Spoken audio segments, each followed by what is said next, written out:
Avec Sofinco, baissez votre consommation d'énergie en lançant vos travaux d'éco-rénovation. Sofinco présente Sud Radio, parlons éco-rénovation. Le chantier du siècle, on en parle chaque samedi dans Parlons IMO. C'est avec vous, Grégoire Darico, et Laurent Permas, le directeur général de Sofinco Éco-Transition. Et oui, Bérénice, cette semaine avec Laurent, on vous parle d'un changement de cap annoncé par le ministre du Logement Vincent Jeanbrun. En fait, son objectif, c'est d'orienter davantage les aides à la rénovation vers l'électrification des logements. Pompe à chaleur, chauffage électrique.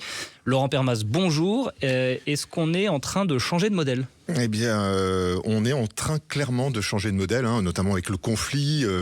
Le message du gouvernement est simple, c'est réduire les énergies fossiles, mais de façon extrêmement rapide et accélérer justement l'électrification des logements. Concrètement, ça veut dire que moins de soutien aux équipements au gaz et davantage d'aide pour des solutions électriques comme les fameuses pompes à chaleur.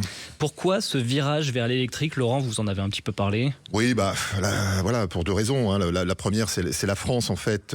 Avec la France, l'électricité est majoritairement décarbonée grâce au nucléaire et aux renouvelables. Ouais.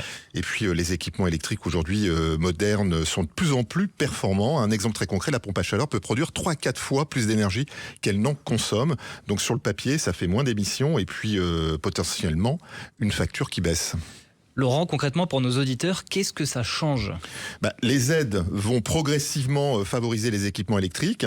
Donc les projets, c'est les projets incluant les pompes à chaleur qui vont être prioritaires.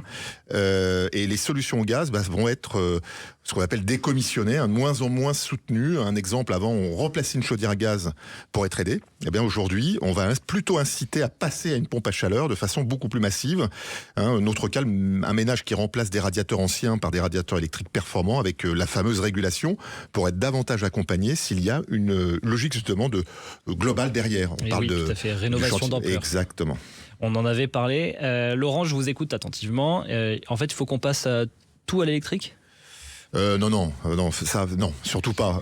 En fait, c'est tout simplement une pompe à chaleur dans une maison mal isolée. Ça fonctionne pas du tout, et même vos factures vont exploser. Donc, on commence surtout par l'isolation. Un exemple concret, la maison mal isolée, c'est une consommation qui va être élevée. Vous l'avez pas vraiment vu sans audit énergétique d'ailleurs. Ouais. Une pompe à chaleur qui est mal dimensionnée, avec un confort qui va être dégradé, puis une facture qui va vraiment exploser sur l'année. Donc la règle reste la même. On isole d'abord. On fait déjà un audit énergétique qui va vous donner les priorités. Souvent, c'est l'isolation. Et ensuite, on change le chauffage. Est-ce que tout le monde est gagnant dans cette évolution, Laurent ? Non, là-dessus, tout le monde n'est pas sur une règle équitable. Les logements déjà bien isolés vont clairement bénéficier de cette transition. Les maisons anciennes, elles, vont nécessiter plutôt des travaux plus lourds, notamment de rénovation globale. Puis il y a une question de coût. Une pompe à chaleur, c'est souvent entre 10 000 et 15 000 euros avant les aides, que ça soit MaPrimeRénov' et les C2E, certificat d'économie d'énergie. Donc sans accompagnement solide, certains ménages vont pas du tout pouvoir réaliser ces équipements. Et est-ce qu'on peut se dire que c'est tout de même une tendance qui est durable ? À mon avis, elle va être là. Je pense qu'on sort justement du côté un peu peinture impressionniste. Vous voyez, là, on va être sur une approche globale avec moins d'énergie fossile, plus d'électricité et puis des logements plus performants globalement. Et on réduit la facture énergétique. Sinon, on ne va pas pouvoir réellement vivre dans un confort et un pouvoir d'achat maîtrisé.